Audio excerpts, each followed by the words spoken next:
morning, YouTube. Welcome to the channel. I am Tyler Fikes. If you guys have not already, make sure to hit the subscribe button. Today we are going to be talking about the new Miata and the new truck sitting right out there. They have been on the channel a few times. If you guys are new to the channel, I would go check out the original videos with these car and truck.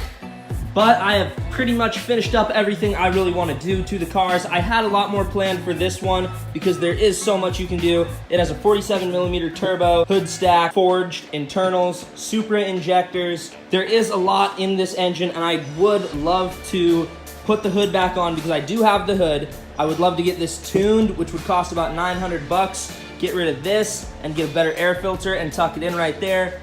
Throw the hood on it, cut a hole out for the hood stack, maybe clean up the exhaust a little bit, make it maybe come out over here, or still right there, just a little lower, low profile, and then cut a tube shape out of the hood so you can see the nice piping sticking up through the hood, and then have everything else buried and under the hood. It has some nice wheels and tires on it. It is lowered, it's slammed. You can see it's pretty tight. It doesn't rub unless you go full crank, and then it hits a little bit right here, but there's no fitment issues really. It drives fine. It is a really bouncy ride, but that is what you have to expect with a car as low as this. And you can see it's tight in the back too, but no rubbing back here. And if you guys saw the other videos, you knew it did not have a bumper, so I just finished putting the bumper on. And this guy, the last owner, had all of these tinted himself, and I'm not a fan of the film. It's not a professional job, you can tell. It looks all right. It looks good from far away. I like the coloring, but just the job, the execution of putting the film on, I did not like. So when putting the bumper on, I peeled the crap off of those, and then I used nightshades, I think that's what it's called, and just spray painted those. The same stuff I used to tint my headlights on my truck, and I made a whole video out of that, and I did that a lot better than I did these. These took about 5 minutes. Mine, I spent about 5 hours. They're the nice wheels again. And the only thing missing that I might want to get before I sell this, which this is for sale, currently asking $4,000. If I were to do the other stuff that I want to do, like a tune, make the hood fit, and some other little stuff, I'd try to get around $6,000. Because there is a lot of money in that engine. And then I have that truck for sale, I'm asking $3,000, but we're gonna go get to that truck in a minute. But this whole plastic piece is missing, and I would like to get a new one and then just stitch it in. It's pretty simple to do. So today I'm just gonna kind of be showing you guys the vehicles and letting everyone know they are for sale. If anybody wants any of these vehicles, hit me up, shoot me a DM on Instagram, and we will make it happen. So this car has about 140,000 miles on it, and it's not gonna go up from that number right there. It might move 2 more miles in the next 2 weeks because I don't take this anywhere. It is currently not registered. It is non-opt, but it is easy to get it registered. It was just registered in 2018. This is the first year it was non-opt. So we got a boost gauge in here. This is hooked up. This works. Air fuel ratio gauge, not hooked up.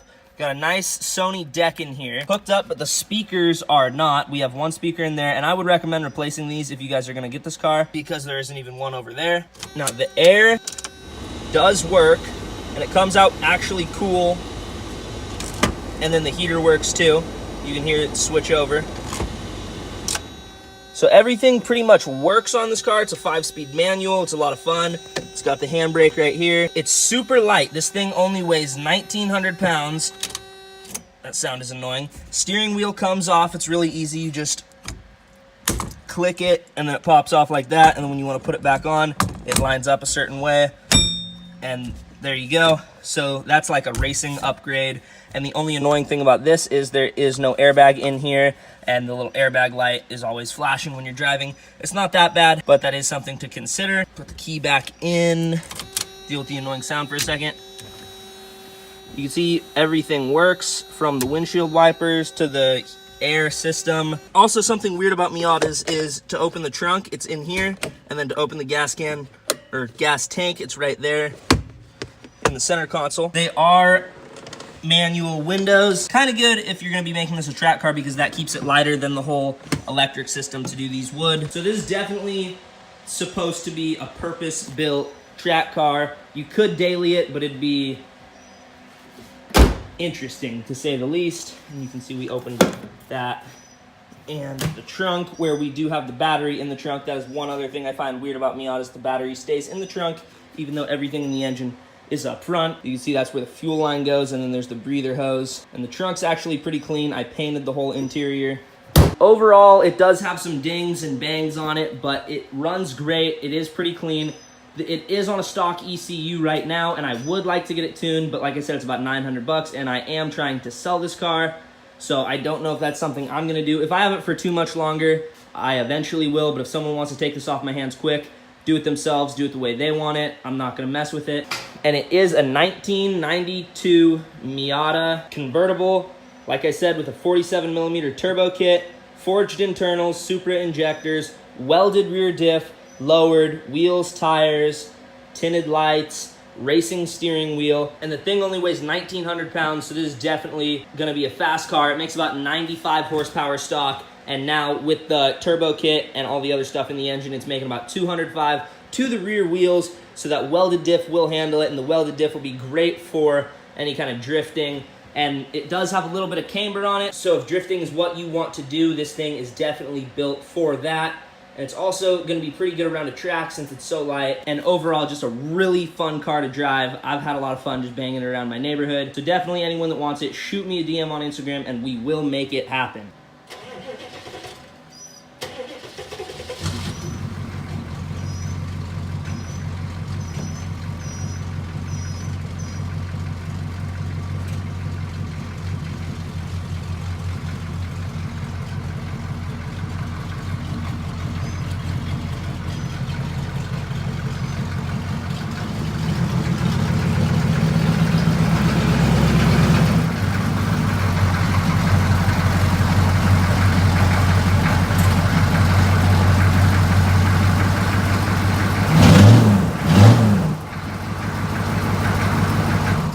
And here is the other vehicle. This is a 1983 Scottsdale K20. It has a Dana 60 in the front, Dana 80 in the rear, so solid axles. This thing was one of the filthiest trucks I've ever seen when I picked it up or when it got dropped off, but I went through, washed the whole thing, gutted the interior, pressure washed the interior, redid the seat, or I got a seat cover, put the seat back in after I had the whole seat out, got a dash cover, got undercoating and spray painted the whole underside, cut the mufflers out so it sounds great as you guys just heard, waxed it after I washed it, didn't really do the windows that good, those are still dirty, I was really focused on the metal and the paint. And then when I had everything gutted, I did bed liner on the floor of the truck, and I did do videos on all this, so if you guys are interested, I would go check out the previous videos of this truck and of this Miata. But it is a 6.2 diesel truck, no turbo. And hopping on in the inside, we have the floor mats, like I said, the nice seat covers, we got a gun rack, that's always cool. This is the part I painted. I had this whole seat out and I spray painted the whole floor with bed liner. I made sure to cover that. I even spray painted the foot pedals. I covered stuff like that. This is actually your high beams. So that's really cool how old trucks have the high beams on the floor. That's just dirt that I need to blow out again because I jumped in when I had dirt on my boots, but that is no big deal. That'll blow right out. The air and stuff does work on this. You can see right here we have two fuel tanks. So you got a left side and a right side. Both take diesel. Never put anything other than diesel in this truck. You will ruin it. Only thing that doesn't work is the horn, and I don't know why that is. I'm sure I could take this whole column apart and figure it out, but everything works on this truck other than the horn. From the windshield wipers to the AC and heater, and the four-wheel drive works great. There are no leaks on this truck. The story behind this is it was bought new by someone I know, and then it sat on a ranch in a field most of its life, got baked in the sun, and then was passed on to their kid, and then I got it from that kid. And I didn't put this on video, but I did just get this whole new dash matte, and that makes it look so much better, cleans it up, and like I said, black to match the black on the seat covers. So this thing's actually really clean, other than the windshield. I know I really should clean that, and it's on the outside, and I will before it sells. But this is really a pretty clean truck too, and I could totally see someone either getting this as a new truck, like for a 16-year-old kid that wants their first truck. This thing would be great and reliable. It's super reliable engine. It'll get about 19 miles to the gallon, which is awesome considering I drive a truck that gets about 10 to 12 miles to the gallon depending on how you drive. Also, manual windows, and these work great. Over there we don't have the stock handle, but that comes in handy if you ever need it for anything else. Does come with seat belts and 2 mufflers and 4 wheels in the bed, and also has a nice rubber coating in the bed. So this is what else somebody could get this truck and use it as a great work truck. Like I said, super reliable. Somebody could totally use this as their daily work truck or their daily whatever. But that's what I see it either selling as a work truck for someone or as a new truck for a kid, like getting their first truck. Because this would be super cheap, and there's so much you can do to it, from lift, wheels, tires, engine work, because it's such a popular truck. There are plenty of aftermarket parts out there for it, and restoring it would be super easy. There's always body panels and stuff you can find, which just has pretty good condition body panels. It is missing the front bumper. You can pick one up online for about $100 in chrome, brand new. I just haven't bothered to do that yet. And this is going up on Craigslist. This is too, but this is going up on Craigslist for $3,200. I will take $3,000 if anybody watching this video or have seen any of my past videos and wants this truck. Like I said, same with the Miata. Shoot me a DM on Instagram and we will make it happen, because these both are for sale and I would love to get rid of them. Not that I don't love having them around, but I need the cash right now. I traded both of these. Well, I got both of these for some American Forces that used to be sitting right there. We traded them. They were 20x12s. Super nice directional wheels. If you guys don't know the ones I'm talking about, check out any video with the Duramax that is usually right here. If you want either of these vehicles, shoot me a DM on Instagram. Thank you for watching. If you guys did enjoy the video, like either of the vehicles, make sure to hit the thumbs up button. And until next time, see you guys later.